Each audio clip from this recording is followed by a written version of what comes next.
There are people listening to me right now who are carrying invisible wounds. You are bleeding internally from the sharp edges of a word, the poison of a look, the betrayal of an action.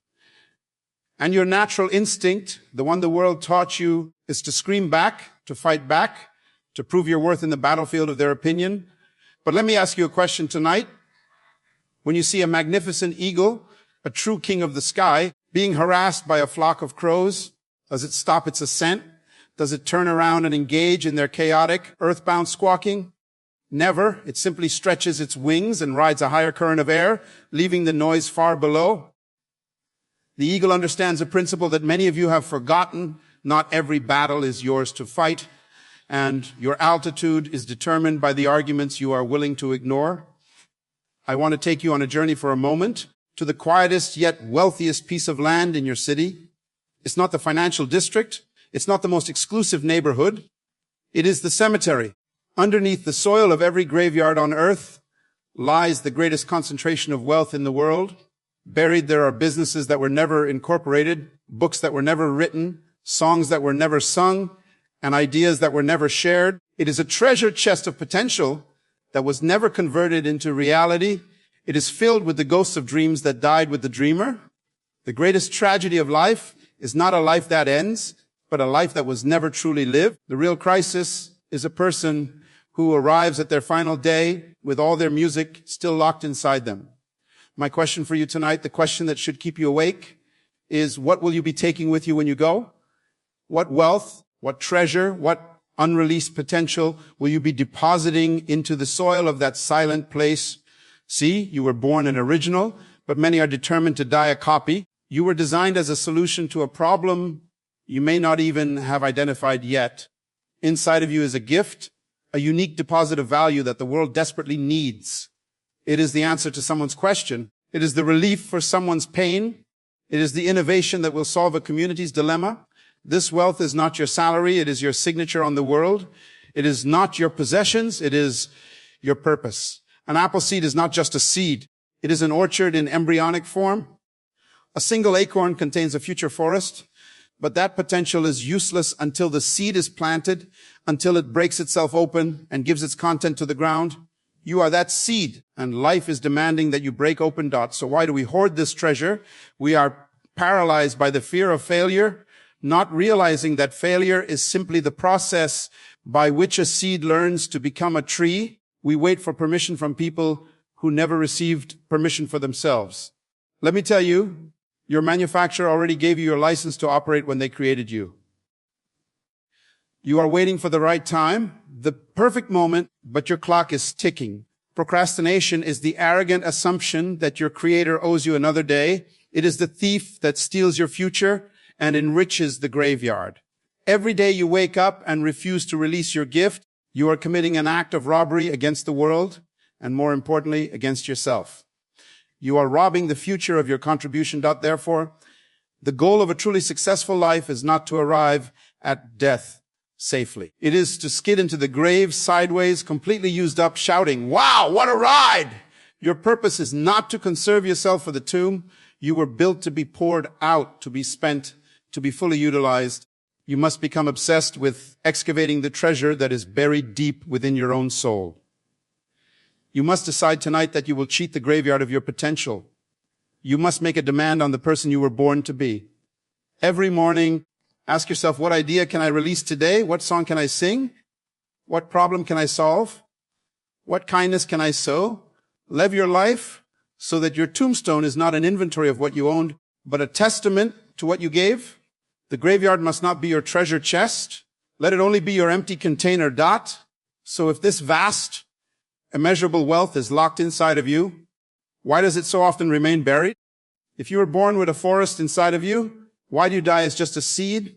I will tell you why. Because from the moment you were born, you were sentenced to life in a prison that you cannot see. Its bars are not made of iron, but of expectations. Its walls are not built of stone, but of tradition. And its warden is not a man in a uniform. It is the collective opinion of the crowd. You are living within the tyranny of opinion, and you have been conditioned to believe that this prison is your home. You are afraid to make a sound that might wake the guards of criticism of judgment, of ridicule.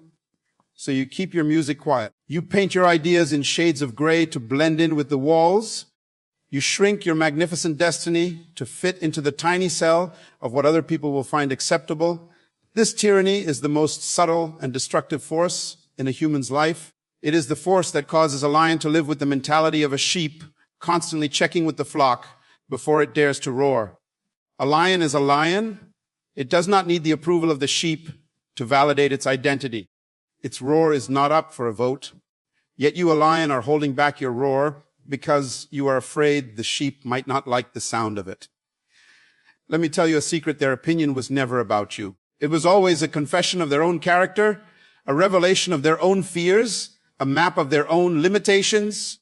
When people tell you that your dream is too big, they are simply saying that their imagination is too small. You must stop allowing people who have accepted their own prison sentence to dictate the terms of your freedom.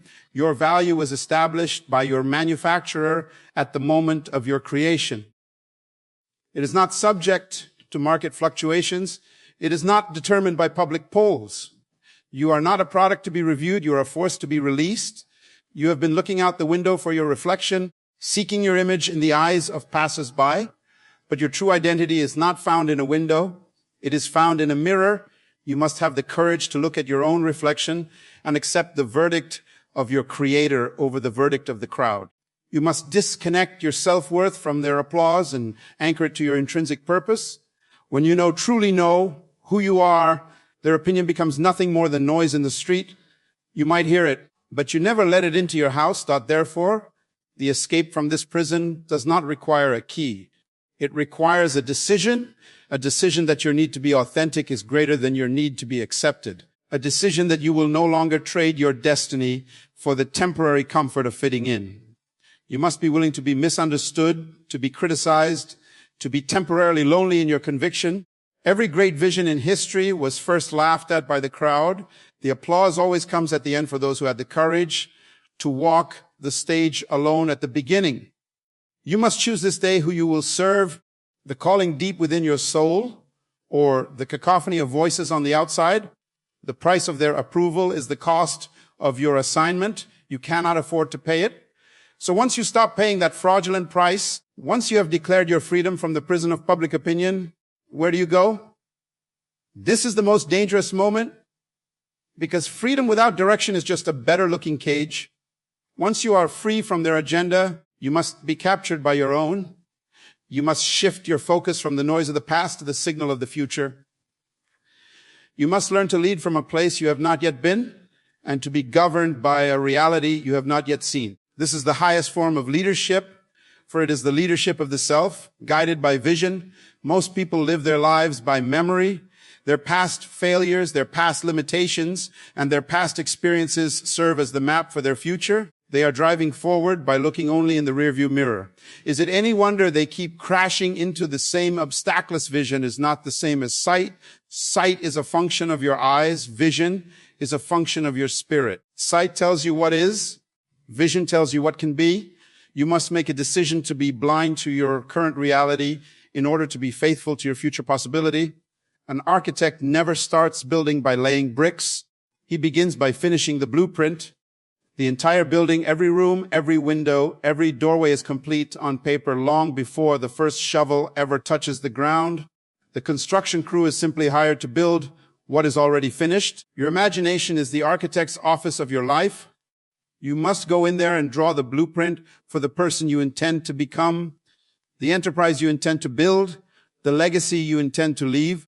You must see the end so clearly in your mind that your present reality begins to feel like a temporary illusion. Once the blueprint is clear, you must learn to inhabit it. This means you stop talking like the person you are and start talking like the person you are becoming. Your language creates your world. You must stop dressing for the job you have and start dressing for the destiny you are pursuing. You must walk and act as if you already possess the territory you are trying to take. This is not being fake. It is being faithful to the future. Your present circumstances will scream at you. Your bank account will scream. Your critics will scream. Your own doubts will scream. It's not real. It's impossible. But your vision must be louder than the facts. The facts are temporary. The truth of your potential is permanent. You must allow the vision of your future to pull you forward like a massive gravitational force. When you begin to lead from the future, something strange and wonderful begins to happen. The world does not make way for the person who knows where they have been. It makes way for the person who knows where they are going. Resources, opportunities, and the right people are not drawn to your need. They are drawn to your vision. Your vision becomes a magnet, pulling everything you require into your life to make it a reality. It brings order to your chaos. It simplifies your decisions. When you know your final destination, you know which roads you must take, and more importantly, which roads you must ignore. You no longer wander through life. You navigate it with precision and power. Let the person you are becoming make the decisions for the person you are today. And what is the first decision that your future self will make for you? It is the decision to stop living like a tenant on a property you were born to own. It is the decision to stop wandering through life as a visitor and to start taking responsibility for your assigned territory. You were not created to simply survive, to pay bills, to endure your circumstances until your time is up. You were born with a mandate for dominion. This is not the dominion of a dictator who crushes others, but the dominion of a gardener who cultivates a plot of land and causes it to flourish. It is the dominion of a ruler who brings order to chaos and creates a safe and prosperous environment for others. You are not a victim of your world. You are the primary steward of a portion of it. Your territory is any place where your unique gift is the answer to a problem. It is the industry that frustrates you because you see a better way to do it. It is the community that pains you because you were born with the solution to its brokenness. It is the family that needs the leadership you possess. Stop complaining about the condition of your territory. A tenant complains about the leaky roof, an owner fixes it. A tenant complains about the weeds in the garden, an owner pulls them and plants something new. Your complaints are a sign that you have abdicated your throne. You are cursing the darkness in a room where you are the only one with a match. Your mandate is to take full responsibility for your sphere of influence and to develop its hidden potential. This requires the mentality of a ruler.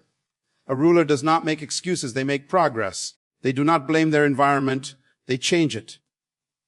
When a true leader is faced with a desert, they don't complain about the lack of water, they design an irrigation system.